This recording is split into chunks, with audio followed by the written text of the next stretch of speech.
All the lovers out there, this is Thriving Relationships with Jessica Hartley, and we are live at the KHTS studio in downtown Santa Clarita, here every Wednesday at 2 p.m. on AM 1220 or 98.1 FM. And you can listen from anywhere in the world by joining us on Facebook Live or by downloading the KHTS app on your smartphone. I'm your host, Jessica Hartley, and I'm a relationship coach and founder of the Legendary Love program. And if you're like me, it's not enough to just get by in your relationship trying to make it work. You want something that is powerful and thriving to show up for. You want a relationship that feels passionate, respectful, deeply connected, and fun. But the truth is that our marriage license does not come with any training for success, and divorce rates are still at 50%. And that is why I dedicated my life, my research, my education, and my own relationship to understanding what it takes to make a relationship thrive. And what I found is that there are 6 key elements that thriving relationships have inside of their relationship as foundations that everyone else does not. So I'm here to tell you that relationship is only hard when you don't have a successful model to learn from. And I want to tell you that you don't have to settle for unhappiness in your relationship. You don't have to throw in the towel. You don't have to break up your family. And you don't have to wait for your partner to meet you halfway, because there's a better way that works. And that is the Legendary Love program. It has been revolutionizing how we heal our relationships and set them up to last. So here today, I have joining me Christina Mecklenburg. I'm so excited to have her here today. She is a longtime friend of mine from college. And I don't know between the two of us, which of us is more determined and goal-oriented, because you and I are like soul sisters in that respect. And I've known her so long, and one of the things that just draws me to this beautiful woman is her joy, and her energy is just so palpable. I mean, I remember meeting her in dance class in college, and she was, every time we were doing these leg kicks, and every time that she was doing her leg kicks, she would scream, and it just drew me into her. I'm like, this girl's got to be so much fun, and she has been. Oh my gosh. Thank you so much for having me. Yes, I do remember that. That was, and that just determined how awful I was at dancing. So after that, I was like, no, I am not taking any more dance classes. So yeah, I loved meeting you then. It's been such a beautiful journey, really just getting to know each other, and just through our life cycle in terms of how we came about friends, then you got married, and just this beautiful journey of finding ourselves, I should say. And watching each other grow up and all of that. Yeah. And I think more importantly is just seeing the transformation between what happened in your life and then what's happened in my life. And just, I have to say that one of the things about Jessica that is her beautiful heart is that she saw me at my lowest of lowest points in my life. And when I needed a place to stay, literally like a roof over my head, she was the one that said, come to my house, here's a room for you to stay at. And I remember staying with you for months while I grieved, and I experienced so much pain. I remember one time I had I didn't know at the time that we had just gotten back from Vegas. Do you remember that? Yes. And my stomach was hurting so bad, and I didn't realize that my appendix had ruptured. And you said, let's take you to the hospital. It's like 3 o'clock in the morning, and your beautiful heart said, let's go. I mean, you're married with your husband, and you just, take me to the hospital, and you just sit by my side. And I didn't realize that I was going to be there for the next week because of an appendicitis. And so it just comes to show you what a beautiful heart you are. And I thank you for always being there for me during those hard times. And just, I think it's so beautiful when you have a friendship that you can actually say, oh my gosh, we've been friends for almost 20 years. We might not talk every single day, but I know that that love and that friendship will always be there. And we can pick up the phone anytime and just pick up from where we left off. And you'll just show up. And you are. And I'll just show up. It's really special. Yeah, it's been, and I moved. I mean, I moved down to Orange County, down to Laguna, and but I've seen that's a beautiful. I'm sad about that. But it's been a beautiful thing to just kind of see our relationship, through Facebook and Instagram. Like, you can actually see your lives and what you're going through and all that kind of stuff. And so I thank you for the opportunity for being here. When you told me about thriving relationships, I was like, I'm all in. Like, this is awesome. Just because I think we're on the same page in terms of wanting to make sure that our marriages thrive and it doesn't become complacent. I know from personal experience, I grew up with a family where my parents finally separated after 35 years, which sadly, I don't believe in divorce. However, in this particular situation, I think that by my parents staying together because of so much physical, emotional abuse that went on in their lives, because of that, they caused, sadly, so much psychological damage to my brothers and I that it took us about in our 30s to finally recover and finally come into this place of healing and recovery because of all the damage that we witnessed and they did to us as young children. And it was very unfortunate. I mean, I saw my parents, my father physically abused my mom all the time, mentally, all the time, physically abused her. And we have very similar childhoods in that, that my family is also similar, that we had physical abuse and alcoholism in my family. And so there's a lot of pain that you get as a child witnessing and being a part of that. And you're right, sometimes, people think that I don't believe in divorce because I'm always trying to bring people back together. But, I do believe that there are certain times and situations that it's better than staying together and trying to just push through it and being miserable and affecting everyone else in the process. My biggest thing, though, is to do everything that you can first and to put forth your own growth and understand and take responsibility for your part. Absolutely. And then if things still don't change, then you need to, then that's the path in your journey right now. Absolutely. Yeah. And so in my parents' case, I wish, and so many times I would beg my mom, please don't go back. Please don't go back. And, when you're in a relationship like that, the only thing that pops in your head is fear, right? Fear will cripple you. And despite your children being physically abused by the father, and there's not that many, I would say that there's not that many resources out there for moms that really want to set free from that type of domestic abuse. And there's no real shelter for them to go. So they really feel like I have no other choice but to stay in this relationship, right? They feel that this is it. But now as an adult, I say, no, there are resources out there. There are people that will help you, that want to take you out of that relationship and get you into a healthy relationship. Because again, just going through that type of abuse and just the anger issues that my father would have. I mean, I say this on my podcast that, my father was never diagnosed with being bipolar, but I think to an extent, he was bipolar. Because, mine too. Yeah, because there was one minute he'd be totally happy, and the next minute you're like, he's throwing dishes across the wall and breaking them, and he'd shut himself in the room and be like, what just happened, And I think as a little kid, the difference between right and wrong. I think you just know that's not right.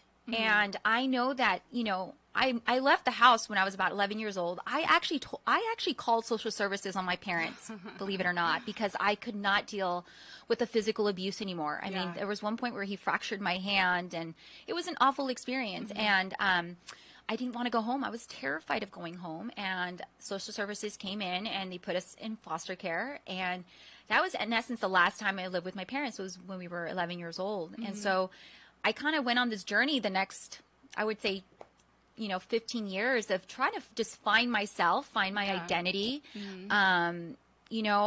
I think for me, and I want to just say, despite all of that, like, you exuberate joy and like just, I mean, laughter, and just, it's so beautiful. And I really want to say that there's something special about that, because you still held on to that. There's this something inside of you that was going to keep you on the right path, So thank yes. you. I think it's, I think when you believe in yourself and you believe that this is not the way life is supposed to be, I think there's deep down inside, I'm like, this is not the way life is. Like, there is a better way. That like, you cannot tell me that I went through all of this in my life to come to a dead end and say, well, this is life. Like, no way. Just deal with it. I was like, I'm not going to play the victim mentality. And for many years I did. I played the victim, like, this was my life, poor me. And it just you get to the point where, like, I'll tell you this. Although my parents, what we went through, what they did to us, they have been my greatest teachers. Absolutely. They've been my greatest teachers in the sense of, I don't ever want to become like my parents. I don't want to become living paycheck per paycheck on welfare, living, in alcoholism. Yeah. Like, and so that gave you like that fire to do something more, to do that determination. Absolutely. And, I want to also say, is something that I've learned in my journey, is that without my parents, and specifically my dad, like, being that painful influence in my life, I wouldn't have the determination that I had. Right. Yes. And I wouldn't have this like resilience to like find this other thing and like do this other thing. You know what I mean? And so I also believe that it's sort of a sacred place that they hold, even though maybe they didn't make the best choices, maybe they were necessary to create me. Exactly. And so I appreciate them for playing that role, in my life. And I think for an extent, you come to a place also of in your healing process, you come to a place of saying, they did the best that they could with what they had. Absolutely. Right. Yes. And so they didn't know any better. They didn't know how to break the cycle. They said, this is it. Yes. And so you have to come to the place where you say, no, like, the cycle ends with me. Like, no more abuse. And what a courageous place that is, for every person that stands and breaks that cycle. Like, you have to have all of the courage summoned up inside of you, because you're not going to get it from, like, it's so much easier to just repeat the pattern, and you don't have a model like anywhere else. So you're kind of on your own, and it's like, it's a very courageous place to stand in that and break the cycle. And I've said this before, but like, one of the things I had to do when I was in school is do like a genealogy of our family emotional history, and so what I saw was like all these trends of everything being the same, going down from my dad and his dad, and he was abandoned and he was neglected and he would there was alcoholism, there was affairs, and it would just like, it was like this thing that just trickled down, and I was like, whoa, now I'm going to stop it. Right. And so, an extent, you almost, when you finally come to a place of healing, you almost have grace and compassion for them. Absolutely. Because you say, oh my gosh, they were so broken. So, you know what I mean? So you finally come from a place of forgiveness, no longer, like, I remember there was one point in my 20s where I'm like still blaming them. Like, how dare you did this to them? Why did you do this? Why didn't you leave him? And blah, blah, blah. Right. Right. But it's like, what good is it me blaming them? Well, I think it's part of our evolution in our growth, is that there's a period where we finally stand up for ourselves, and then that's kind of,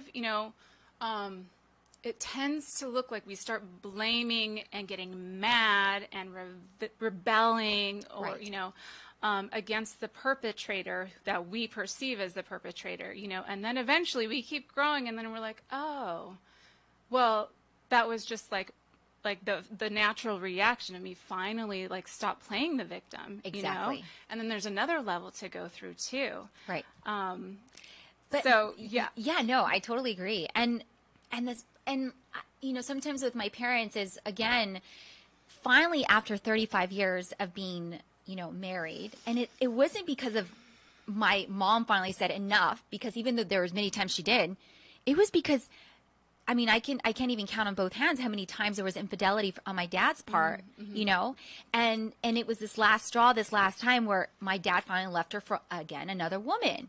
And I'm like, Mom, how many times? Like, how many times is it going to take for him, you know, to keep leaving you for other women, for you to finally say, like, I can't do this, right? But at the same time, I think it comes from a deeper place, and that is a place of my mom lacking the self-love.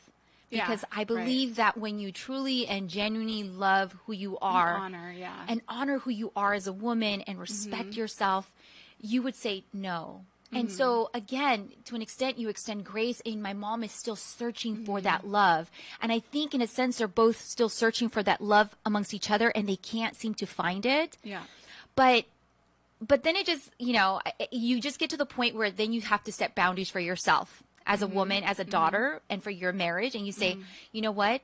I love you guys, but I'm going to set boundaries for my marriage, my husband, and my family. And I can't allow what you guys are still doing to each other to affect my family. Because if you don't want to change, you know, you hear the saying, it's like you can lead the horse to the well, but you can't force them to drink water. And I just got to the point where I said, I can't force them to drink, you know, the water anymore. Like, I want them to be healed, but if they don't want to change, then I can't, because it's now affecting my relationship with my husband and my kids, and and it drains me, and it makes me sad. And so, so you almost have to distance yourself and put those boundaries. And so, you know, one of the things that we're going to talk about today on the show is our relationship resolutions, intentions, and action steps, because it takes more than just a resolution or an intention. We've got to follow that through with action. And so I'm going to give you guys some really key points and ways of being and tools to go through creating consciously the relationship that you want this year in 2019. So, and Christina, you've actually gone from a relationship that was not very good to the one that you're currently in, which is amazing. And so can you just share a little bit about that before we go on the break? Yeah, sure. You know, again, I think it's when you go through that type of experience in your childhood, you go from relationship to relationship thinking like, you know, it's going to be better, it's going to be beautiful, and you expect that other person to give you love. And, you know, I think for me, as you mentioned earlier, for me, success and being driven was always like a passion of mine, just being laser focused. And so when I met my daughter's father, I think I loved his like enthusiasm of life and his energy. And I think deep inside, I knew that was not the right relationship for me at the time. But I think I stayed within the relationship because his charisma and his entrepreneurship, and I stayed in that relationship, right? I don't want to go too much into detail, but sadly, I became a single mom only 10 days after my daughter was born. There was a lot of it was just not a good relationship. There was infidelity, and there was just, it just was not a good relationship. I don't want to speak badly about my father. Okay. Yeah, that's totally fine. But it just was not a good relationship. And it was hard. I mean, the fear of becoming a single mom, I mean, it's so terrifying. I mean, again, I went through foster care. I went through physical abuse. I went through all of that. And I will say that being a single mom, that is the most hardest thing a mother ever has to endure, is being a single mother. And it was the hardest 2.5 years of my life because, but at the same time, it was the most amazing 2.5 years of my life. Why? Because I just found myself. I found out who I was. I found my relationship with God. I came to a place of forgiveness, and it was hard, but it was like so good at the same time. And just finding your identity, and no longer finding your identity in relationships or men, because for so long you're looking for love as a woman, and you want these men to fill in that void that your father was never able to give you. Oh, yes. And so you fill it in with these relationships that they can't fill that void for you. Yeah. They can't make you happy. Even if they're a good guy, they Right. still can't fill that for you. And that's something that we have to learn, you know, in our process. Right. Yeah. And so I had to learn that the happiness comes from myself. And although, you know, when I went through that, the sense of like rejection and, you know, when somebody says, I don't want you, that is it. I mean, it wounds you to the soul. I mean, it's just like, what's wrong? You start questioning yourself. Who am I? Do I need to change? Do I need to change? What's wrong with me physically? I need to, you know, be better, be more. And it's all a lie. It's all a lie. I mean, you already are all of that, right? You already are peace and love and joy. And so I had to learn all that because, again, like you said earlier, it wasn't modeled to me. Right. Brokenness was modeled to me. Right. So it's like, where do you find that model? Yeah. And I think for me, I just dove in listening to, you know, podcasts and listening to Christian radio and listening to finding truth. Yeah. Truth for me was like my vessel, and I just wanted truth. And so it was 2.5 years of finding that. And then eventually I ended up meeting my beautiful husband. But again, I say this to any single women that are out there, you know, until you find yourself and how much beauty and love you hold inside, you will not be able to be in a happy, healthy relationship until you are healthy yourself. Absolutely. Yeah. And, you know, that's one, you know, I talk about those 6 elements that those thriving relationships have. And that's absolutely one of them is they have the integrity of their own self-honor and their own self-confidence in themselves individually. And they don't need their partner to fulfill them in any way. And it is a cornerstone of these thriving relationships, the ones that make it, the ones that last, you know. And so it's important for us to learn that and to take that upon ourselves and to start being the change that we wish to see, you know. And what I think is so cool and interesting as well is that, you know, your journey a little bit, you know, you kind of went from a more traumatic childhood into finding God and religion. And I had kind of the opposite, where like I was raised with religion and I felt it to be very hypocritical and I went away from it. Yeah. And but the cool thing is that we both found the same thing, but just in different ways, you know. And so I love that, you know, about half my clients are they go to church and they're religious, and the other half are not. They're just more spiritually minded, you know, but the cornerstones are the same, you know. And it's like you can call it God, or you can call it your inner being, or you can call it source. And those are all just names, but it's the same thing that makes a huge difference, you know. And so it's really awesome, I think, to see how the essentials are the same across the board.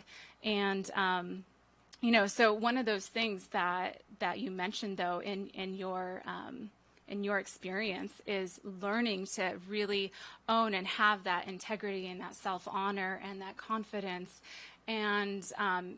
and moving with that forward. So that's something that we're going to hit on right after the break. We're going to go ahead and take a quick break, and we're going to then dive into all of those ways of being to set your intentions with action and actual resolution instead of just hoping and wishing. So we'll see you right after the break. Accidents happen, but rest assured Patterson's Collision Center is here to help. Patterson's is a family-owned and operated collision repair facility providing the Santa Clarita Valley with premium collision repairs. Patterson's prides itself on being the only California-certified green repair shop in all of Santa Clarita. They are insurance claim specialists and even offer payment plans for your deductible. For personalized, friendly service, visit pattersonscollisioncenter.com. or call 294-1011 and let Patterson's Collision Center help ease your worries today. KHTS strives to give the Santa Clarita Valley all the information they need. And when our computers aren't working the way they should, we call Resurgence, your true source for IT. Resurgence provides outstanding customer service while also providing the highest technical ability. They strive to do what is best to improve and protect your business. For more information on Resurgence, call 349-4114.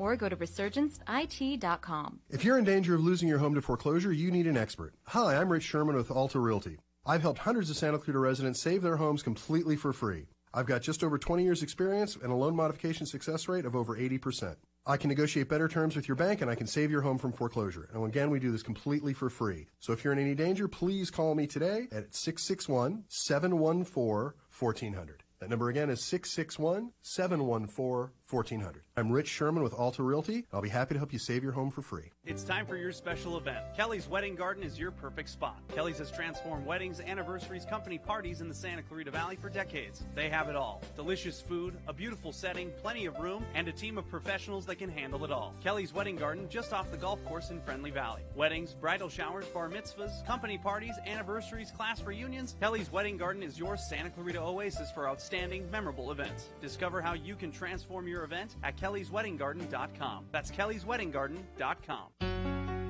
Hi, I'm Miles McNamara, Certified Senior Advisor and owner of Comfort Keepers in Home Care.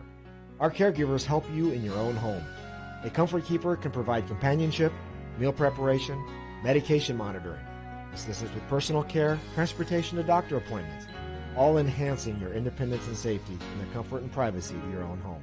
So if you or someone you love could use a helping hand at home, call Comfort Keepers at 287-4200. That's 287-4200. I listen to it all day, every day. Hometown, your hometown station.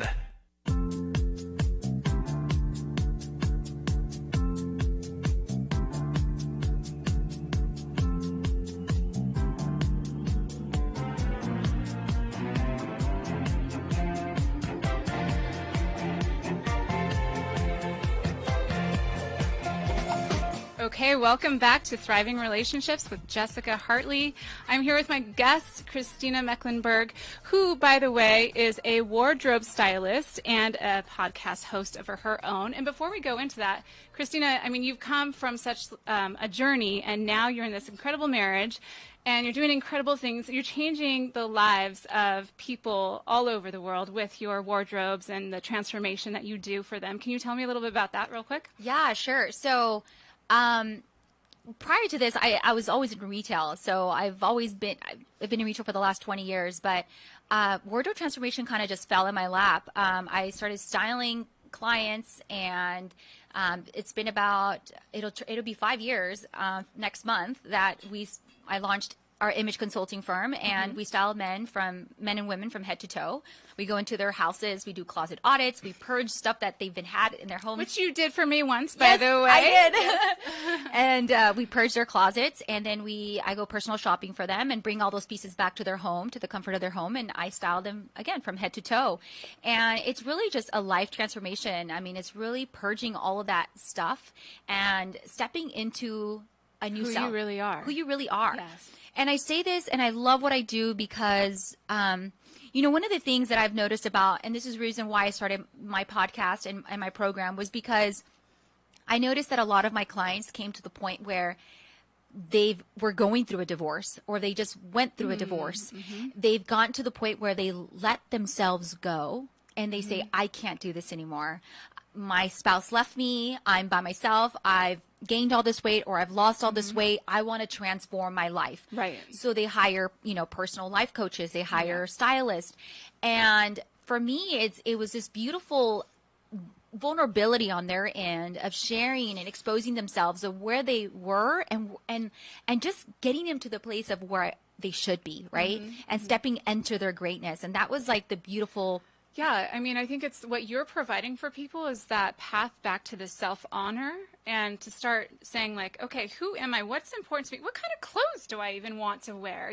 What feels good on me? What makes me feel, which helps me to feel confident, and different things like that. And it's really powerful. I mean, I know that when I pick out my clothes, I honestly look for like what makes me feel joyful today, and also with my jewelry, and so it's like, it's, you could bring that wherever it is. And I think that in our wardrobe is one of those key pieces, because we wear our clothes every day, for most of us at least. Right.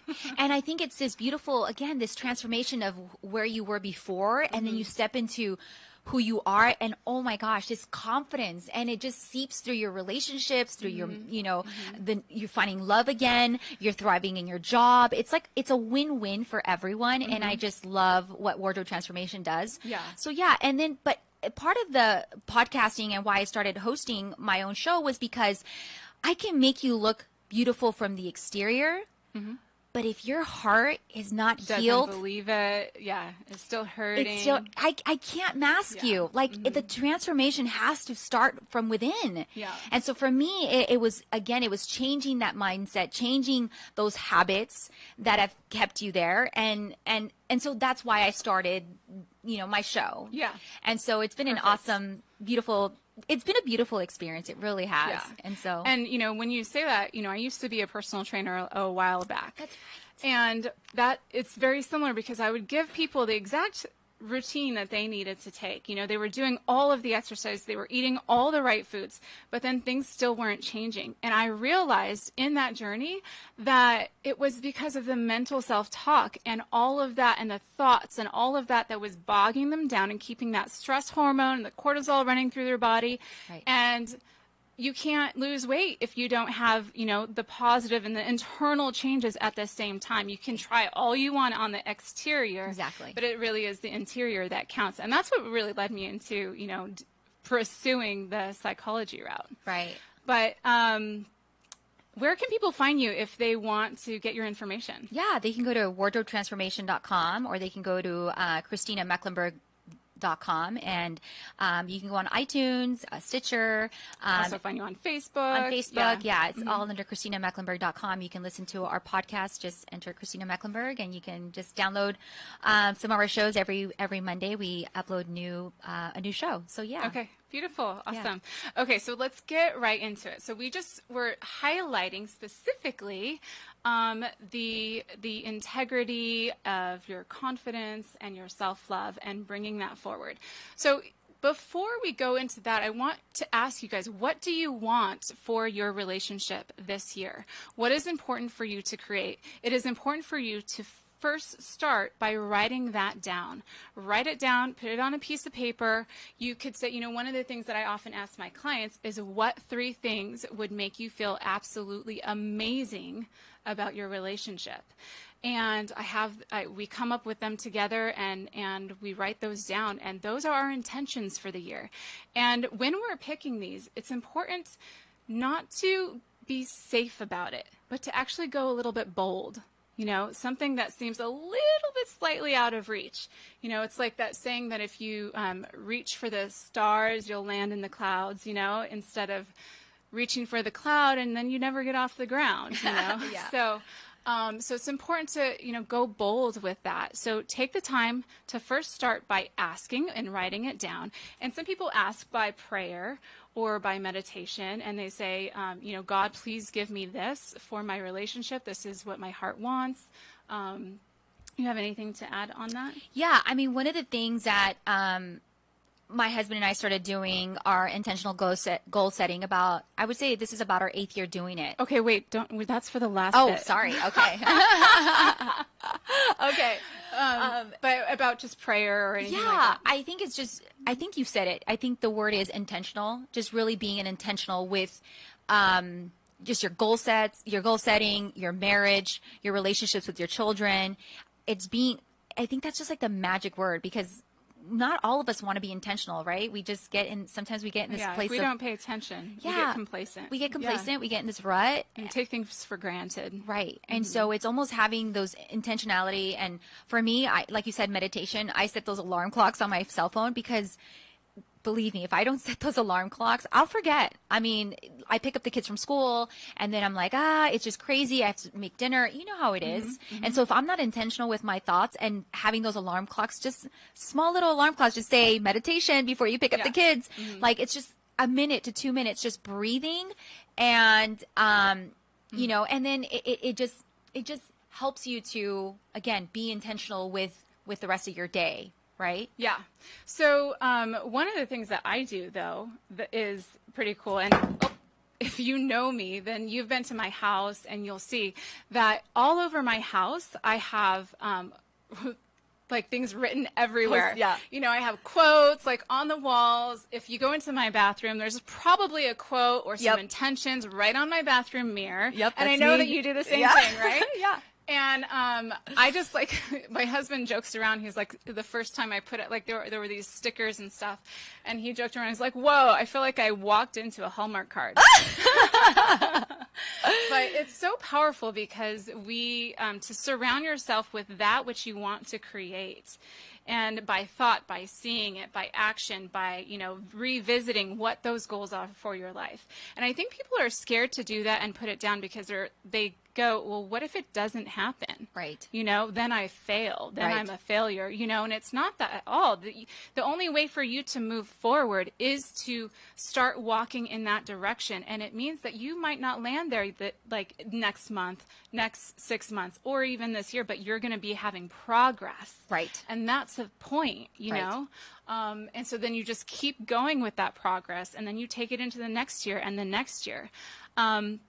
So one of the biggest things that I wanted to highlight too is that when we're growing, you know, there's this this phrase or school of thinking that, you know, we go from feeling and thinking that life happens to us. And then we grow from that phase and we grow into, oh, life, I'm not the victim anymore. Right. You know, and then we go into this phase that says life happens by us. Right. You know, and we become like the author and we start creating from ourselves, you know, and then when we keep growing, it goes into life happens through me. Right. You know, so, and that's where we bring in more of a spiritual component, Right. you know, and so it's like when we, for example, when we were like mad at our parent and we're finally standing up for ourselves and we're saying da da da da, and now I'm taking some ownership and I'm saying this is what I want to create. And then eventually we go into a more spiritual place and we're like, oh, wait, like that wasn't actually the biggest position that I could hold on my life and my direction. And then from there, you even grow again into something, into the perspective that life happens as me.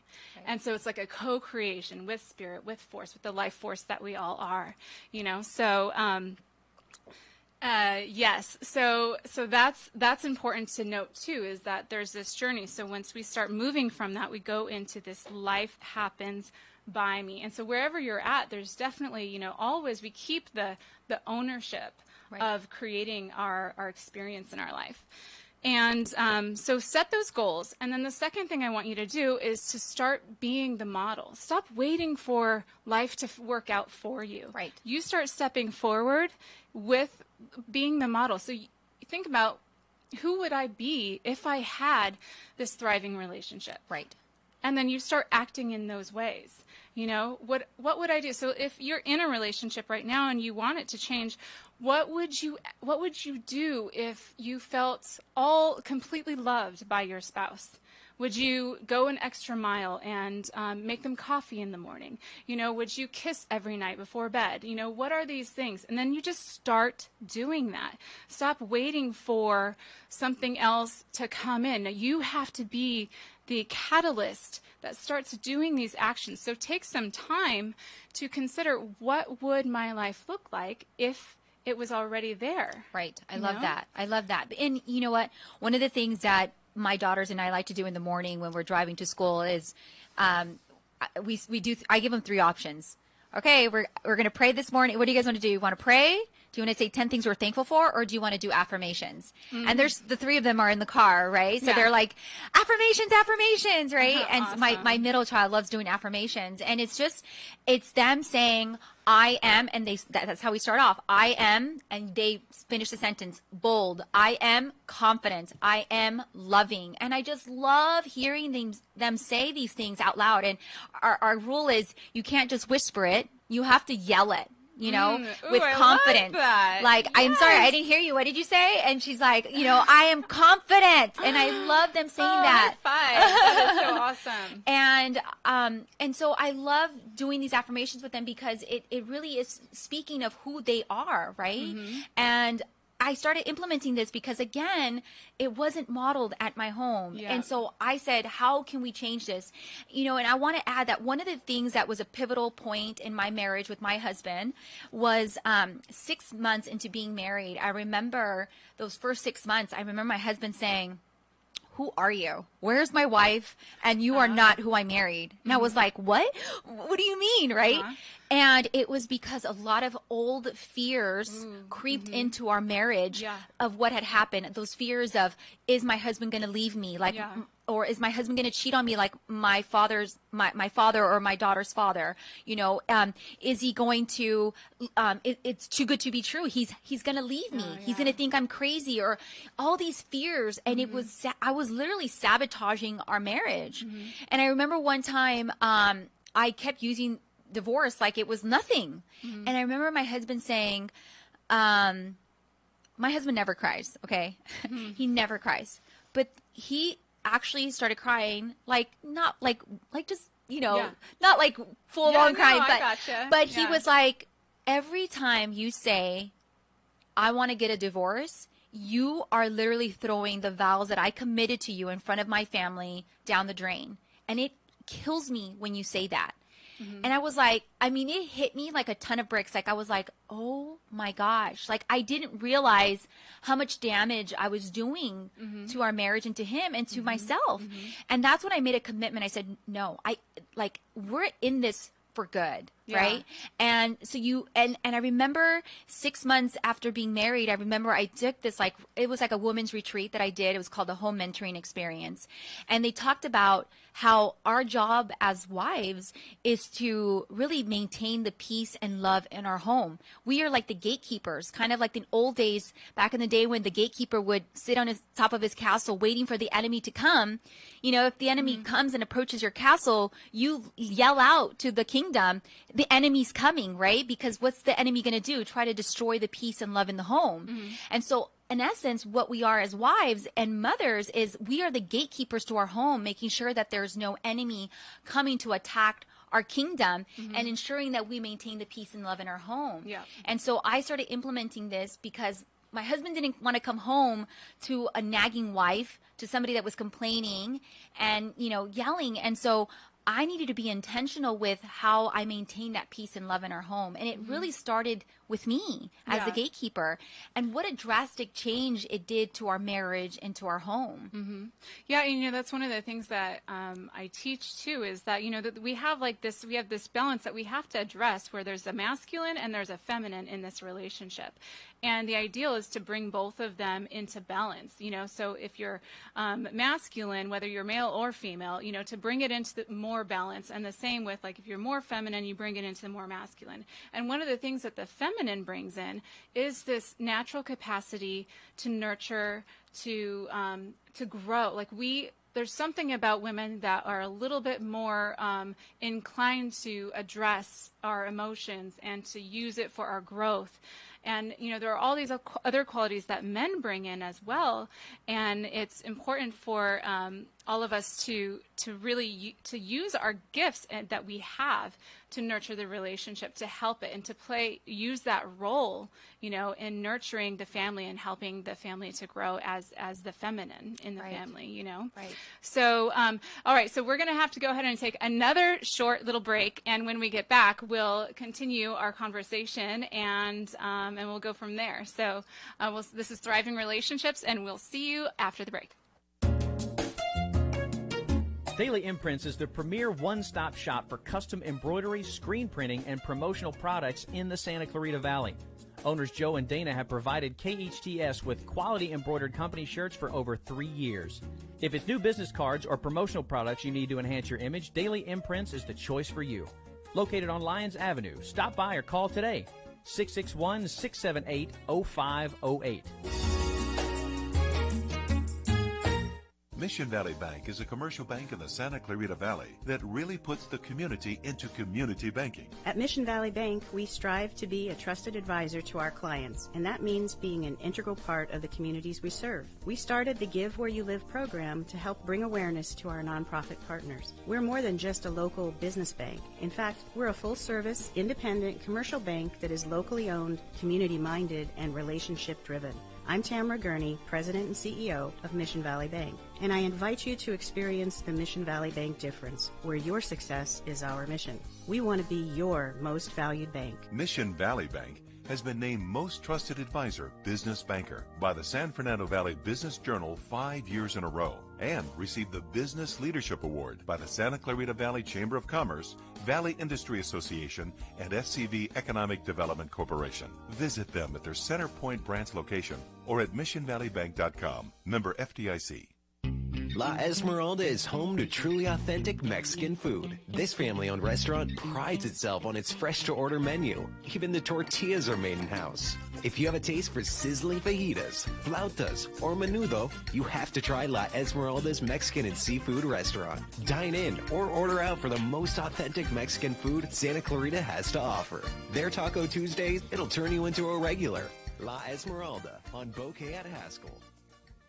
Pure Birth's Pregnancy and Wellness is Santa Clarita's newest birth center, offering holistic prenatal care, water births, labor and delivery, and postpartum care. Owned and operated by California Medical Board licensed midwife Tiffany Gallo, who has been serving expected families in the SCV for over a decade. Pure Births is also a Medi-Cal birth center. If you want to experience a natural birth with the freedom to birth your way in a safe and professional environment, contact Pure Births on Tournament Road near McBean. purebirths.com.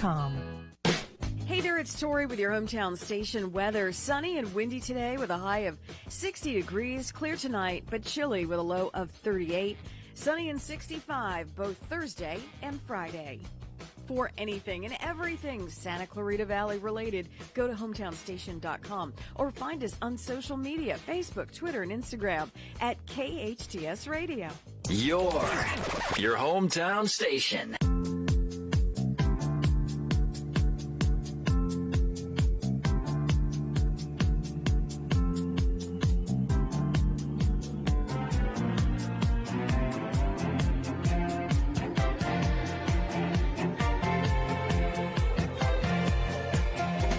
Welcome back to Thriving Relationships with Jessica Hartley. I'm here with my good friend from college, Christina Mecklenburg, of about 20 years or so, and we are sharing some amazing bits of wisdom on intention and creating the relationships that we want and how to use our resolutions with action and to not just, stop and just hope, but actually bring forward more than just that.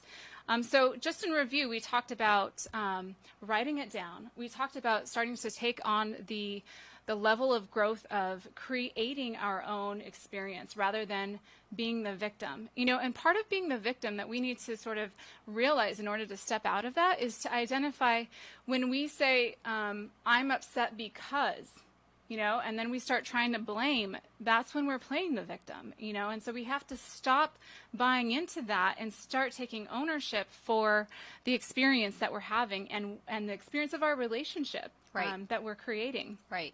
So being the model and doing the, acting the part, knowing what is it that I want to have, and if I had that, then who would I be? And then you go start and be that person, so you take whatever actions and write them down if you need to. What would it look like if I started acting as if I already had everything that I needed, right. And that is when we start moving forward with that. The other part that we talked about so thoroughly, I feel, is claiming our worth. So whether you're male or female, it's when we don't have the self-confidence and we're burdened by some of the pains of our childhood or even past relationships, and we allow that to get in the way of how we're showing up and the fears and the thoughts that start running our mind because of it, then we are keeping ourselves inside of that kind of experience in our relationship and in our lives. And I know it's hard to break past that because, it's like if I've had the experience that when I love wholeheartedly or when I'm vulnerable, I get hurt. Right. You have these walls up. Yeah. And so it's like, this is my experience. So now I've learned, don't be vulnerable. And that's been protecting me this whole time, but it's important for us to realize that we have to shed those fears because they're actually holding us back from where we're going to be and where we're going to grow into. And if we don't have the courage to move past the discomfort of shedding those walls, then we'll stay stuck behind that wall and we won't grow. And then life will get harder and harder and harder and push us between that rock and that hard place. And it seems like there's nowhere to go except inward. Right. And so that will happen regardless, no matter how long you allow life to push you. But, there's at some point that you wake up and you start saying, okay, I'm going to face my fears and I'm going to heal. And that's the other thing that I just want to highlight real quickly is that whenever you're triggered, if you can fill in that sentence, I'm upset because, and then there's more for you to fill in there, that means that you're triggered and you have something to heal. And the more that you can do that, then you will free yourself from the fears that you're keeping yourself held back in. Right. And one of the things that I recently said on my podcast was you have to think about what you're thinking about. Really, you have to think about what you're thinking about, because if not, those negative thoughts will just creep in. I mean, they're so good at just, you're totally fine, and then they just start coming into your head and you're like, wait a minute. And you almost have to go, and you start getting upset for no reason. So again, you have to think about where those thoughts are coming from. And I sometimes have to stop myself and say, wait a minute, why am I feeling this way? Yep. And I have to go back and rewind and be like, that's what triggered it. Yes. And you have to die to those thoughts and those lies and say, no, I don't receive those lies. Yeah. That's not truth Yeah. of who I am. Right. So I surrender and I release them. And I'm going to give them to God. You or give them to whoever God. you need to. Yeah. Right. And you say, no, God, that is not from you. That's the enemy trying to trigger me into thinking that way. Right. Okay, so we have one more minute left, and I want to make sure that everyone knows what you and Jim do once a year. Yes. As a resolution. So as a couple together. Yeah, Beautiful. so we like to do our annual goals. You can go on our website, ChristinaMecklenburg.com, and download the template for free. But it's just being intentional with those goals. We set it up in 7 ways, which is what we'd want with our goals with God and our family. We do our health. What do we do for our fitness? What we want for our career, and what we want for our finances, volunteer donations, and our travels. And we set those up as a family goal, and it just unites us as one. Okay, beautiful. So you guys, if you want to get a hold of me, you can always find me at www.jessicahartley.com or call or text at 661-347-8473. See you here next week for part 2. Your hometown